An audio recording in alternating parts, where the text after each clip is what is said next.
Mount Everest English school হাজোৰ বৰচলিত উৰুলিমুদুলি পৰিৱেশ বিদ্যালয়খনৰ 12তম বাৰ্ষিক অধিৱেশন আৰু সাংস্কৃতিক সমাৰোহ উপলক্ষে উখল-মাখল পৰিৱেশ। অনুষ্ঠানত বিশ্ব বৰেণ্য সংগীত শিল্পী জুবিন গাৰ্গলৈ একাজুলি শ্ৰদ্ধাঞ্জলি জ্ঞাপন কৰা হয়।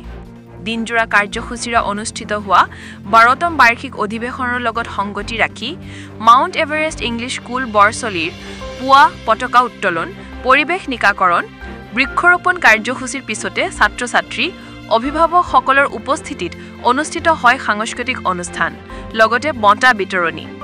অনুষ্ঠানত মুখ্য অতিথিৰূপে উপস্থিত হয় বকু সমষ্টিৰ বিধায়িকা নন্দিতা দাস আৰু কংগ্ৰেছৰ জ্যেষ্ঠ নেতা ভৱেশ চন্দ্ৰ দাস।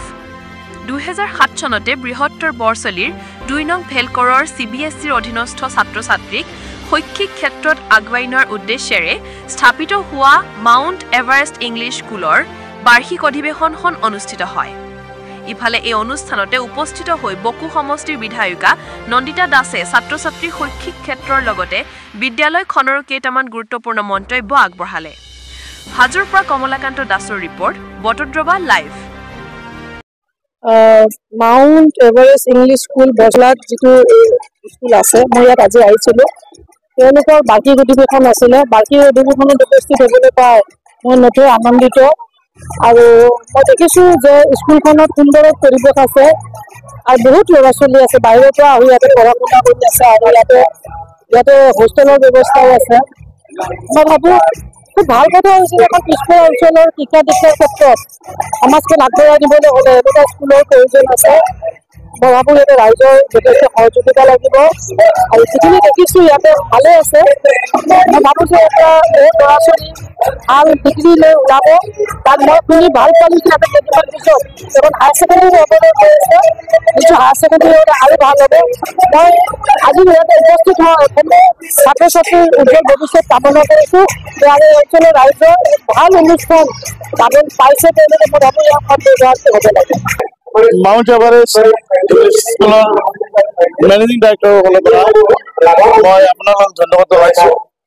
আজি আমাৰ 12তম বাৰ্ষিক অধিৱেশনৰ বঁটা বিতৰণ হোৱাৰ লগতে অসমৰ সাৰ্থক আমঠু জুবিন গাৰ্গৰ শ্ৰদ্ধাঞ্জলি অনুষ্ঠান উপলক্ষে আমি আজি আমাৰ স্কুলত এখন বঁটা বিতৰণ সভা আমি আহ্বান কৰিছিলোঁ। আমাৰ আজি এটা সুন্দৰ পৰিৱেশ, ধুনীয়া ল'ৰা ছোৱালী গীত মাতেৰে আৰু ডান্সেৰে তেওঁলোকৰ যিখিনি প্ৰতিভা আমাৰ ৰাইজৰ ওচৰত দাঙি ধৰিছে, তাৰ কাৰণে মই ধন্যবাদ জনাইছোঁ। লগতে মই আজি বহুত উৎফুল্লিত, কাৰণ আমাৰ মাজত আহি উপস্থিত হৈছিল আমাৰ চিফ গেষ্ট বকু সমষ্টিৰ মাননীয় বিধায়িকা নন্দিতা দেৱ, তেখেতৰ স্বামী ভৱেশ দাস ছাৰ, লগতে আমাৰ চিফ গেষ্ট নিৰ্দিষ্ট বক্তা আটাইবিলাকে আমাৰ উপস্থিত আহিছে, আমাক সহযোগ কৰিছে, ৰাইজেও আমাক সহযোগ কৰিছে।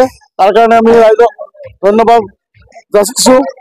আৰু আগন্তুক দিনত আমাৰ মাউণ্ট এভাৰেষ্ট ইংৰাজী স্কুল আমাৰ এটা সুন্দৰ গতিত আগবাঢ়ি যাব বুলি মই আশা ৰাখিছোঁ।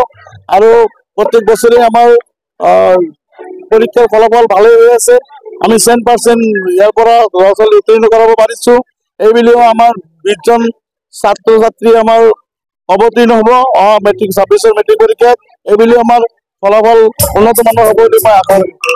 প্ৰায় 5,000ৰ ওপৰত মানুহ আছে আমাৰ অনুষ্ঠানত, শ্ৰদ্ধাঞ্জলি অনুষ্ঠানত। মহান শিল্পীগৰাকীৰ হৈ আমি চবেই তেখেতৰ মায়াবিনী গীতে শ্ৰদ্ধাঞ্জলি জনাম।